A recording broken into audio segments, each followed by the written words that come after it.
काय नाव तुमचे? करण शरणांगड. बरं बरं. गाव कोणते आहेत? रामपुरी. रामपुरी.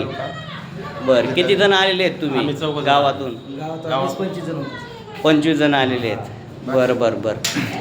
तर दारू सोडायसाठी आलेत. हा किती वर्ष झाले दारू पितात तुम्ही? जवळपास 10 वर्ष झाले.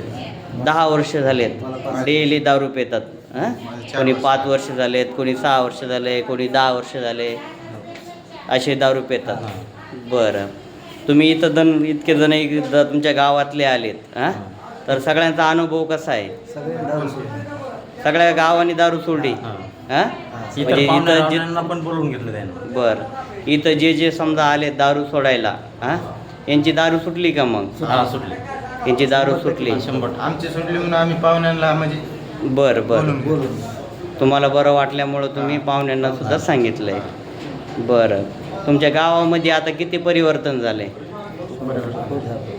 बरंचसं परिवर्तन झालं आहे. जवळपास 75%. तुमच्या गावामध्ये खूप लोक दारू पित होते, हा. पण आता हे झाल्यापासून दारू विकणारा सुद्धा आमच्यासोबत आला. दारू विकणार तुमच्यासोबत आला. दारू सोडायला. बरं बरं बरं, ठीक आहे. गावामध्ये चांगल्या परिवर्तनाची लाट निर्माण झाली हा. आणि त्याच्या माध्यमातून बरेचसे लोक व्यसनमुक्तीकडे असं वळले. म्हणजे बरंचसं गाव व्यसनाच्या आहारी गेलं होतं आपल्या. तर आता बऱ्यापैकी आता व्यसनमुक्तीकडे आता गाव वळलेलं आहे. विकणारे सुद्धा आले सोडायला, पेणारे सुद्धा संघ आहे. बरं बरं, ठीक आहे. चला, समाधानी आहेत का सगळे? समाधानी. हां, समजा.